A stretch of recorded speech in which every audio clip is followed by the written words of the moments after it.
Good afternoon, Chief Justice, Commissioners. Are you well? I'm very well, thank you.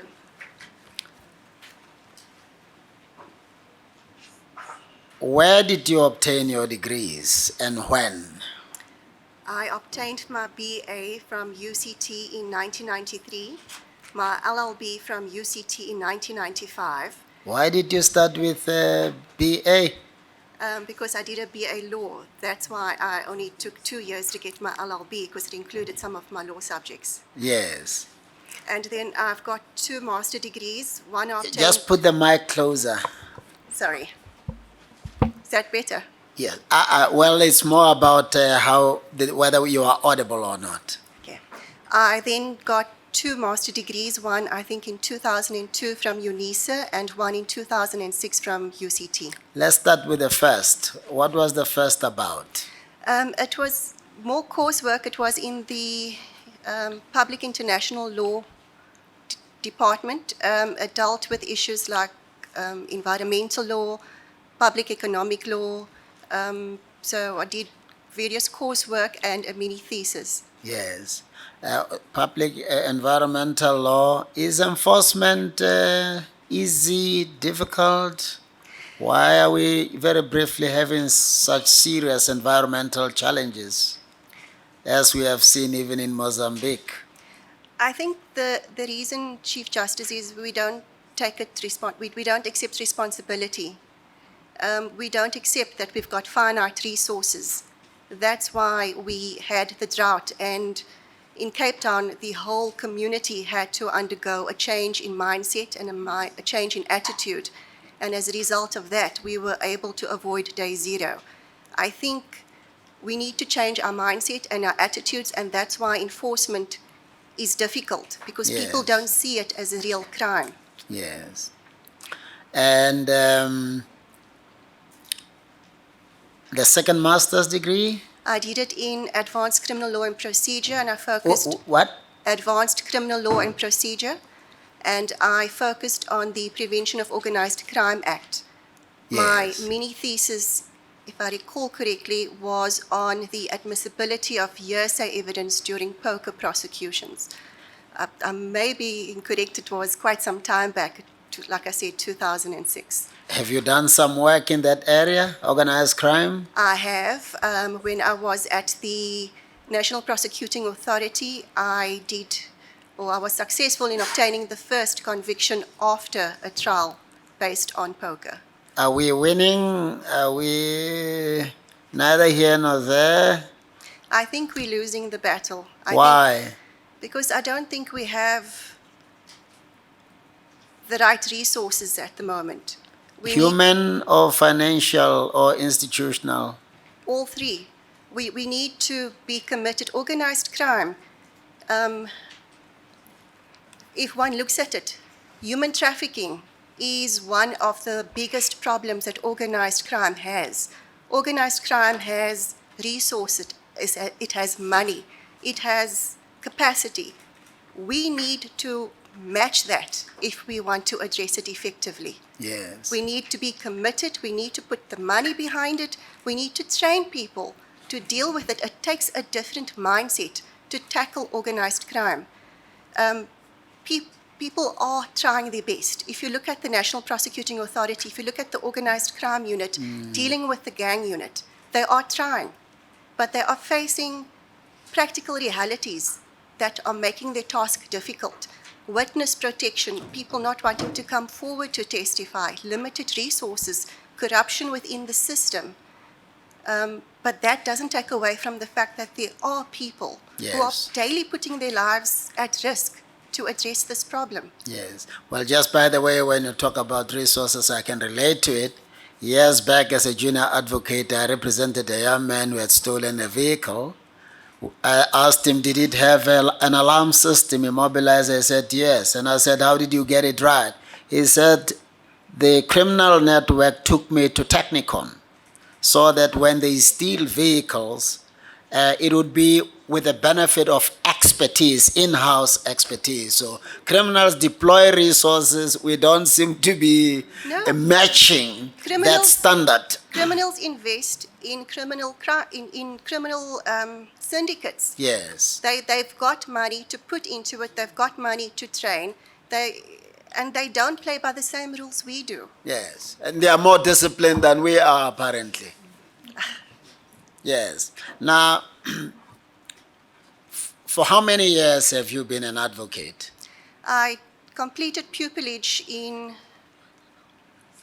December 2010 and became a member of the Cape Bar. But I was admitted as an advocate in February 2003. Yes. And for how long were you with the NPA? Approximately 7 years, Chief Justice. And the total acting stint amounts to what? It amounts to approximately 5.5 terms, which comes to approximately 11 months. Yes. Now, we have seen 2 women already. Why? Let us assume we choose one woman. Why should you be that woman? Just brag. Don't try to be humble. It will never help you. Just boast as much as you can. This is the only chance you have.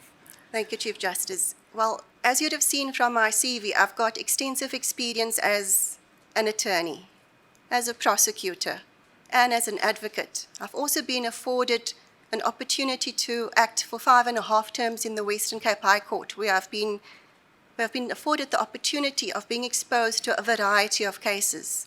That has brought me a well-rounded understanding of the law and a balanced perspective, which will assist me in discharging my judicial functions.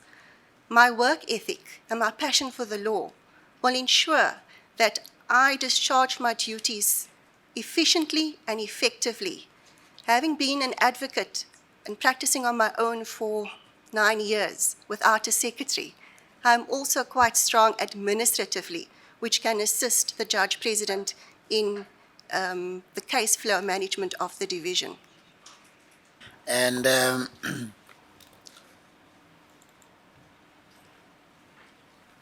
how long does it take you to deliver a judgment on average? There's a mic which I'm pleading should please be switched off. I think it's accidental. Thank you. On average, Chief Justice, between 3.5 weeks, but nothing longer than 2 months. Okay. So you've never been in trouble? You've No. never reached 6 months, for instance? No, Chief Justice, I have not. JP? Thank you, Chief Justice. Mrs. Slingers, clearly we have an interest. We've got one thing in common, is public international law. I'm going to ask you one question. To what extent do you think recognition of a particular state by other states should continue to play a role as far as the elements of statehood are concerned? In other words, is it necessary for other states to recognize another state before it can be a state? Ooh.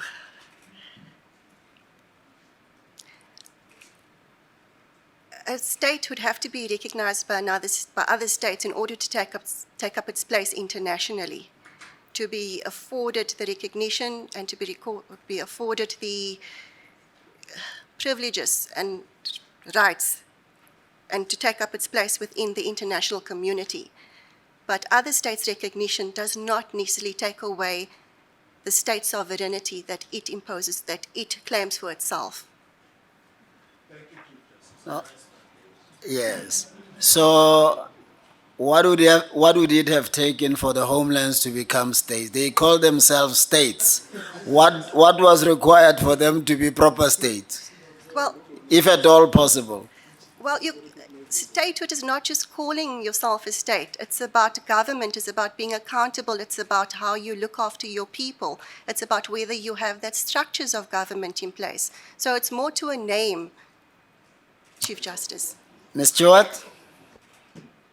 Thank you, Chief Justice. I have a very short question. You've mentioned the lack of capacity at the NPA, and we've been hearing from the new head of the NPA that it's one of their greatest challenges.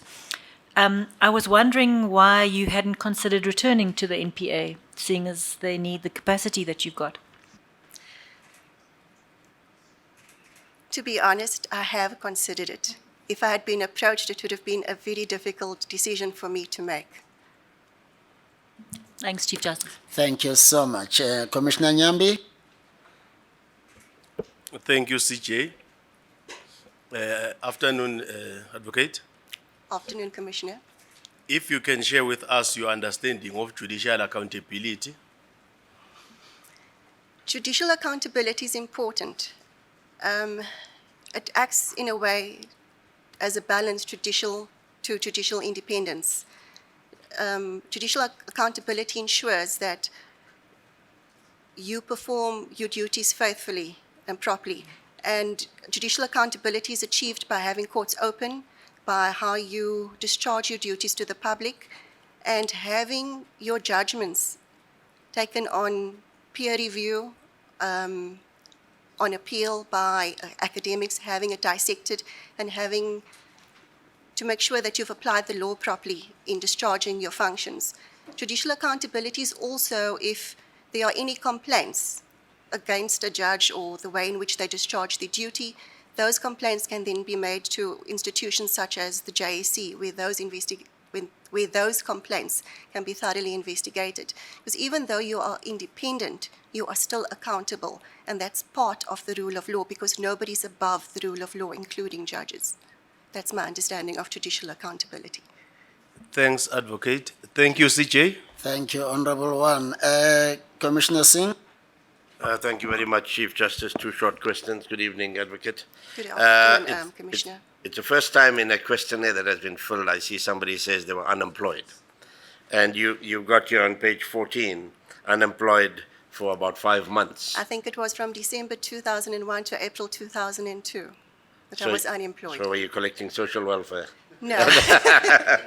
All right. The second thing, you list 2 reserved judgments. What's the latest on those? If I could just have an opportunity. The Salmax judgment in paragraph 9.5, which was reserved on the 13th of June 2019, was delivered on the 12th of July 2019.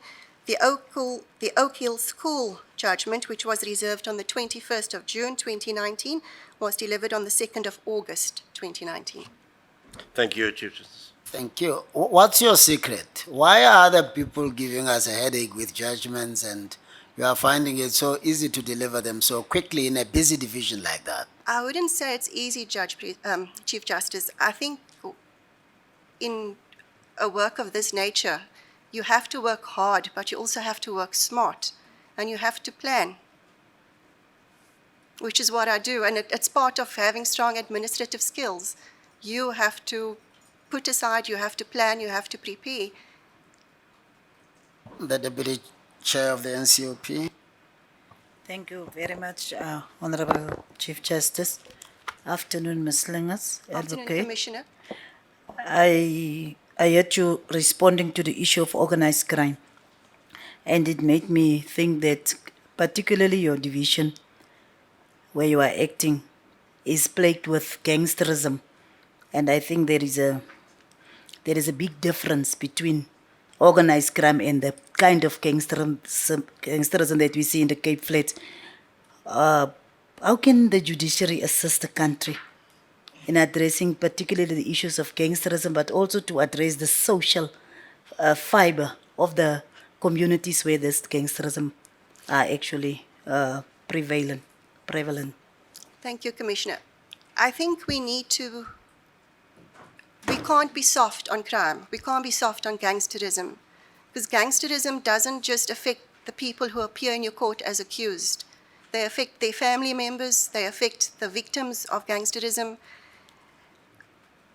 But the judiciary can only do so much in doing bail applications, in attending to the bail, in attending to trials, in effecting effective sentences. I think a more holistic approach is required, because gangsterism comes out of social economic problems. And the courts is but the end of the matter, because if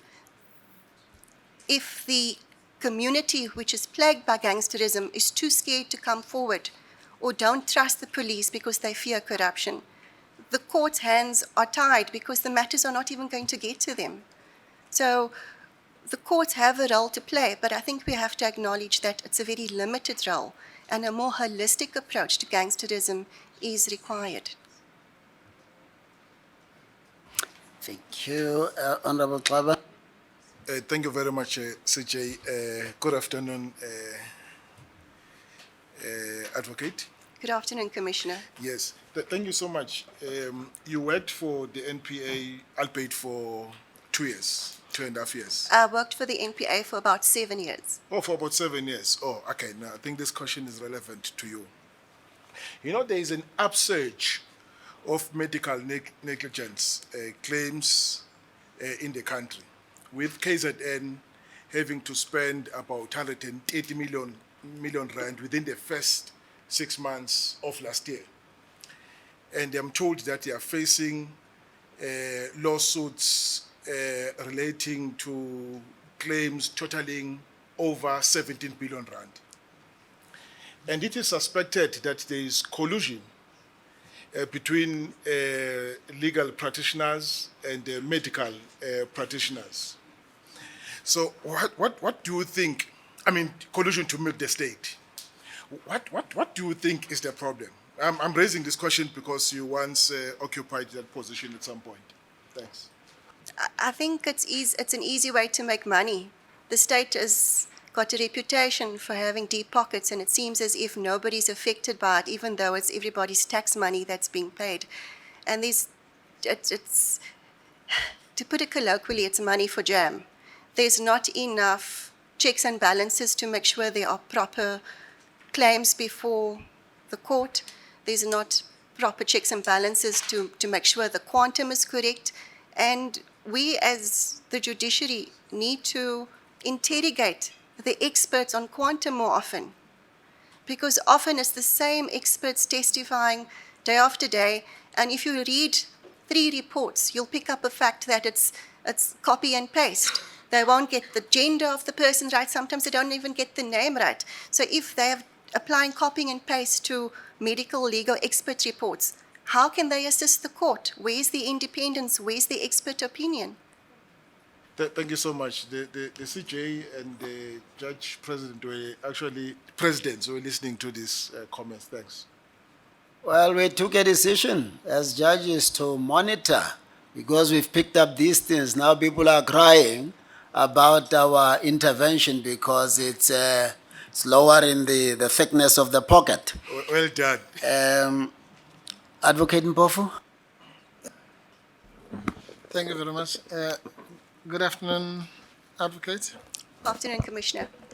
How are you? I'm fine, thank you, and you? I'm very well, thanks. Just 1 or 2 questions here. One, you know that the advocate's profession is, maybe to put it nicely, snobbish. So you've been at the bar only for about 8 years. 9. And 9. Okay, 9. And even that, the snobbishness, we will not countenance that. But also, you haven't applied for silk or attained the status of silk. Firstly, if there's a reason why you didn't apply, and whatever the reason is, do you think it would be fair to judge you simply for your years at the bar, the 9 years, or should one include the other experience you had as a state advocate, as an attorney, and so on, in looking at your experience? To answer the last question, or the last part of your question first, Commissioner, I think it would be unfair if only my time at the bar was looked at.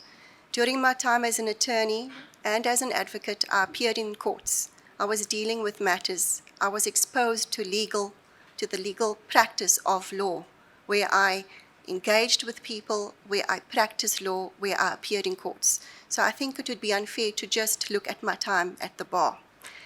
I haven't taken silk, you are correct. But as you would know, the requirements for silk, one needs certain opportunities to be presented. And those opportunities are not always forthcoming. And since 2017, the last term, I was given an opportunity to start acting in the Western Cape High Court. And that's where my focus has been. But practically speaking as well, for me, I can appear in the SCA, I can appear in the Constitutional Court. I can lead a junior of less domestic seniority than what I am. I can do everything a silk can do. And no disrespect to the silks who are here, I don't necessarily think that being given silk is necessarily an indication of your competence or incompetence, but more often than not, an indication of the opportunities which was presented to you. Thank you very much. And yeah, linked to that, whatever the number of years you might or might not have spent, what specific disadvantages have you experienced at the bar as a black woman in particular? I've tried to stay away from criminal law at the bar because there's a perception that people of color can only do criminal law. And I've tried to stay out of that pigeonhole. There's also a perception that women only do family law. There's also a perception that women are not good litigators, or that women don't understand complex commercial matters, which is all untrue. Thank you. We're only allowed 2 questions. If I was allowed the third one, I would ask you why you stopped being a member of the AFT. I'm happy to answer that question if... Oh, well, if you want to ask me, I won't stop you. Well, this confirms that Advocate Mpofu SC is also a politician. He just sneaked it in. Very well. Respond, ma'am. I've got nothing to hide, Chief Justice and Commissioner. It's not that I don't align myself to the objectives of AFT, but if you look at the time when I was a member, when I did pupillage, my daughter was 18 months. So at the time I stopped being a member of AFT, she was just starting school. I'd also come to the bar at a fairly advanced age. So I needed to focus on building my practice from the bottom and balancing it with family life. And that's the reason I left AFT, not because I don't align myself to the objectives. Thank you. Thank you very much, CJ. Thank you very much. Thank you so much, Ms. Slingers. You're excused. Thank you, Chief Justice, Commissioners.